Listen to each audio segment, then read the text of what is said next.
Greater Houston is home to many world religions. These religions and their houses of worship demonstrate the wonderful mosaic of faith and culture that brighten the tapestry of our community. Interfaith Ministries for Greater Houston is proud to present this video series as a part of our mission to educate people and reduce stereotypes. This series is presented by the Interfaith Relations and Community Partnerships Department of Interfaith Ministries for Greater Houston. It is also a celebration of the Brigitte and Bashar Kalai Plaza of Respect, located at Interfaith Ministries' main campus in Midtown Houston. Let's take a closer look at the elements of our houses of worship and work towards a better understanding of our religions and culture.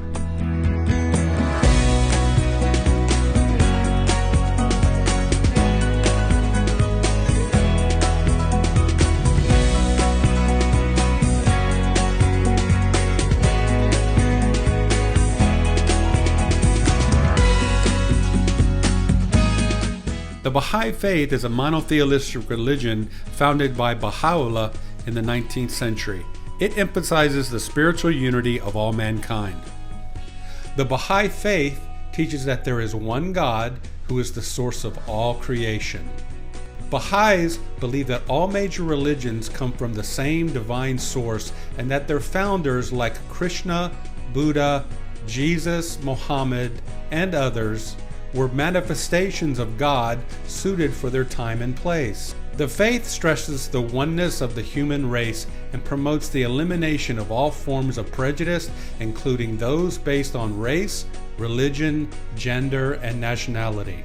Individuals are encouraged to seek the truth independently rather than relying solely on tradition or clergy. The Baha'i community is organized with elected bodies, including local and national spiritual assemblies and the Universal House of Justice, which is the supreme governing institution of the Baha'i faith. The Baha'i faith does not have a professional clergy or ritualistic priesthood. Instead, it has elected administrative bodies that oversee the community's affairs. The Baha'i faith represents a blend of spiritual teachings and practical principles aimed at creating a peaceful and unified global society, setting it apart with its progressive and inclusive approach, fostering legitimate connections between people of all backgrounds. So tell us who you are and where we are today. Hi Kim, my name is Nasim Taheri and I'm the PIO, the Public Information Officer, and we are here at the Baha'i Center of Houston. Wonderful. Tell us a little bit about the Baha'i faith, kind of a bird's eye view, an overview, in a nutshell, if you will, about the Baha'i faith. A lot might not be familiar with it. Yeah, so it's kind of hard to describe a whole religion in few lines, of course. But for us, as Baha'is, we believe in three main concepts, three main onenesses. The first oneness is the oneness of God. We believe that there is only one God, one entity, and it doesn't matter how you call this entity. It can be God, Allah, the universe, Mother Earth. But at the end of the day, we believe that it's not my God or your God, it's the God. Okay, then the second concept is the oneness of religion. We believe that there is only one religion that keeps unfolding as time goes on.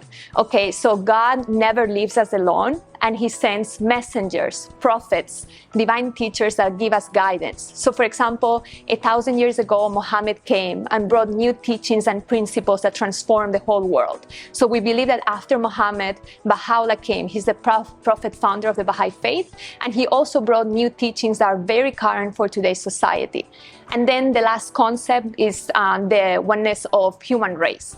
So we believe that we are all part of a big human family. We are all God's creation, right? And we, as Baha'is, we don't like to label people based on, their gender or their sexual orientation or where they come from. At the end, we are all, from the same source. That's what it really matters. So those are, I think, the three main concepts of the Baha'i faith. You have a very unique way that you organize yourselves as Baha'i. Can you share with us a little bit about that? Yes. So we don't have clergy, and that could be a bit odd for some people, but in my opinion, it's very unique. We don't have priests, we don't have pastors or imams, but we do have an administrative order. So we elect our institution members at the local, national, and international level. What is unique about the Baha'i faith? So I think that besides the fact that we don't have clergy, something that is also very important to me is that all the writings and texts that we have from Baha'u'llah had been handwritten by him. But more importantly, I think what is unique about the Baha'i faith is that this religion was created to unite the whole humanity. It wasn't for a group of people or a region, but it was for everyone to come together, for like-minded people like us, right, to come here and talk and elevate the conversation and work for this unity, right? So right now, this is very important and very current. I believe, you know, how the world is so polarized, people don't agree with each other, there's segregation everywhere, right? So I think that more than ever, we need these teachings and these principles to come together for the common good. These unique qualities of the Baha'i faith, what does practicing the Baha'i faith look like? So it looks very different for each individual. I feel like you can do it in both ways, individually and collectively, right? You can practice your religion individually, you can pray, you can meditate, you can reflect, you can fast. But we believe in the principle of a twofold moral purpose. So that means that it's not all about us, about our personal growth, but it's also about serving others. So as I gain knowledge, as I learn, as I grow spiritually, how can I serve also my community and how can I help others to do the same thing, right? It's not all about me, it's all about us, right? That makes it very unique in how you would find out about the Baha'i faith, visit the Baha'i faith. Like, what would that look like for someone who is interested? How would they go about that? So there are many ways. We have so many activities, not only here at the Baha'i Center, but in our neighborhoods as well. So we have children classes, we have junior youth groups, we have study circle and devotionals, and that's how people get introduced to the Baha'i faith. So you can get introduced as a child, as a teenager, but also as an adult. Tell us about how often do Baha'is get together socially? Is that something that happens on a regular basis? Yes, so we try to meet as much as we can. We create nucleus of friends, that's how we call them. So we come together every so often. We don't have a set time. It depends on the community where we live in or the neighborhood that we are serving. So for example, I have a group of friends that we serve together, right? And we meet twice weekly. For example, we go for our children classes and then we also have a junior youth group. So we meet twice in a weekly basis. But then maybe in another neighborhood, another group of friends is meeting more regularly.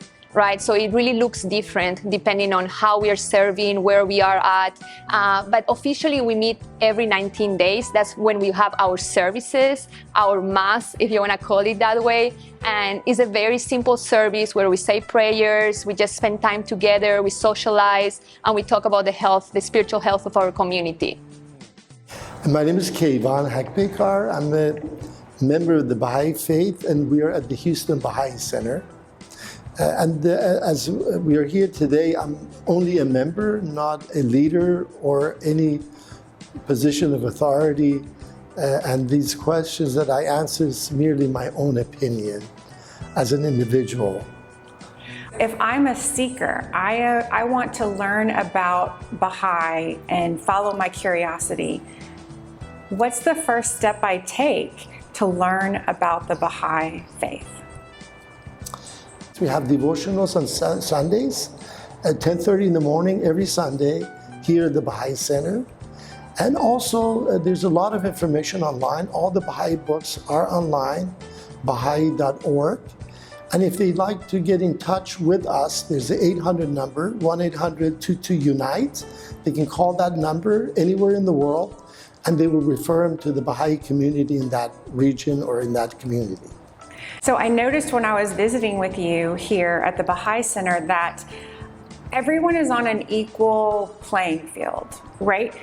Oftentimes in other traditions, the spiritual leader, clergy, priest, they're identified by their clothing, by their position in the worship space. But in the Baha'i tradition, it seems that everyone is of equal standing. Is that correct? That's correct. Basically, it's an individual because we don't have clergies. Right.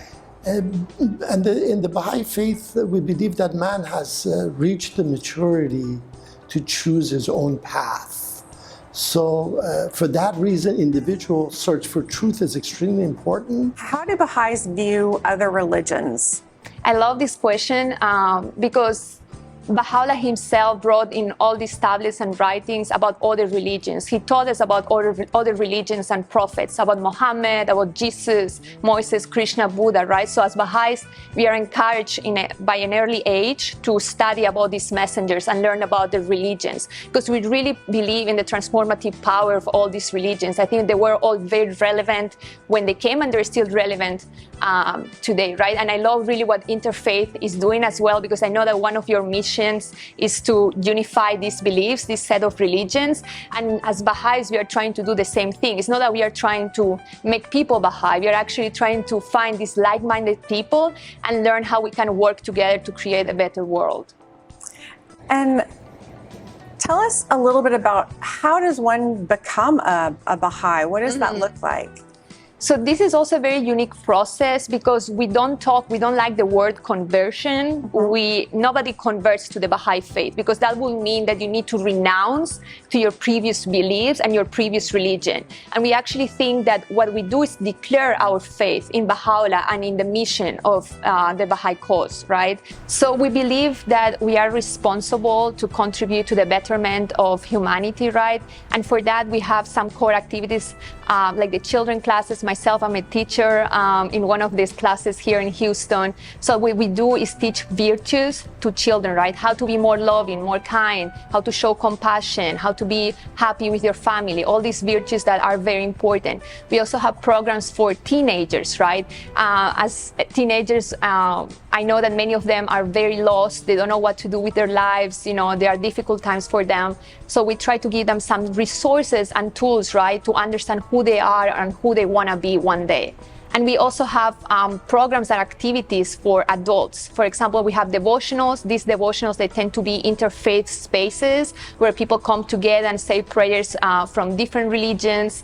We also have study circles. We study a sequence of courses. They are called Ruhi books.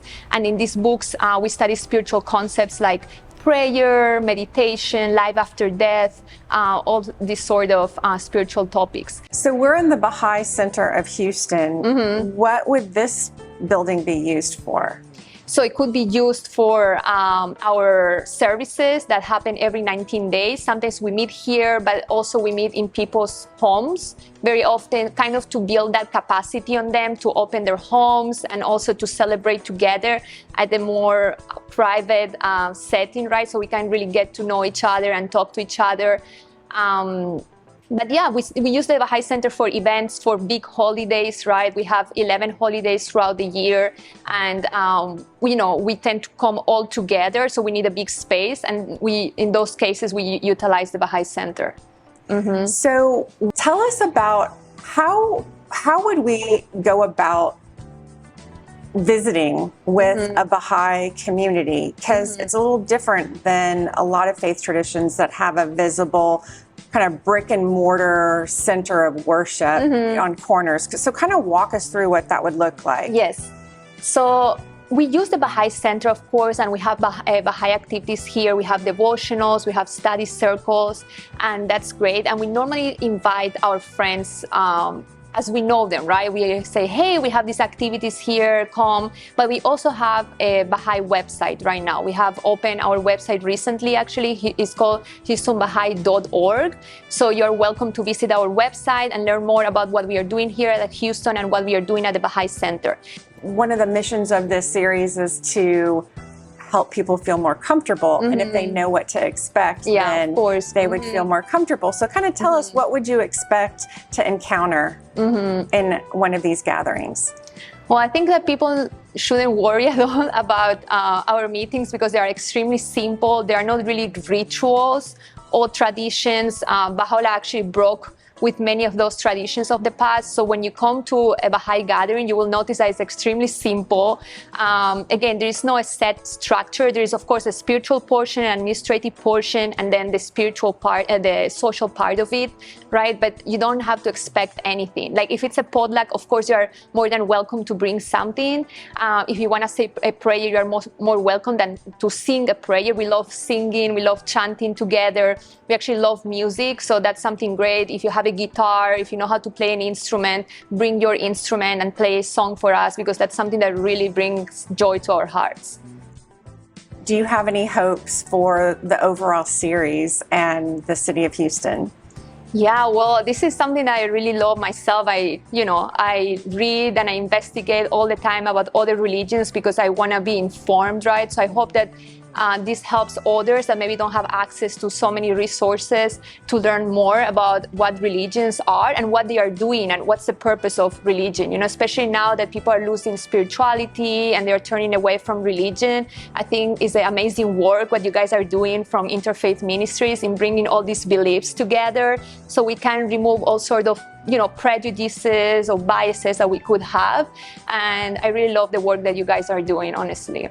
Yes. Nasim, thank you so much for being part of this interview and for helping me learn more about the Baha'i faith and all those who are tuning in and learning more about the world religions here in Houston through Interfaith Ministries. Thank you so much. Thank you so much. It's a pleasure to have you here at the Baha'i Center in Houston, and I love seeing our neighbors and friends from interfaith ministries, come here and spend a great morning together. Oh, thank you. Thank you. Thank you so much, Kayvon. It is a fascinating religion. And before we end, I also want to make sure people know that this is the world's youngest religion, correct? You're the world's youngest religion, but also the world's fastest growing religion. That's correct. Wonderful. Thank you so much. Thank you.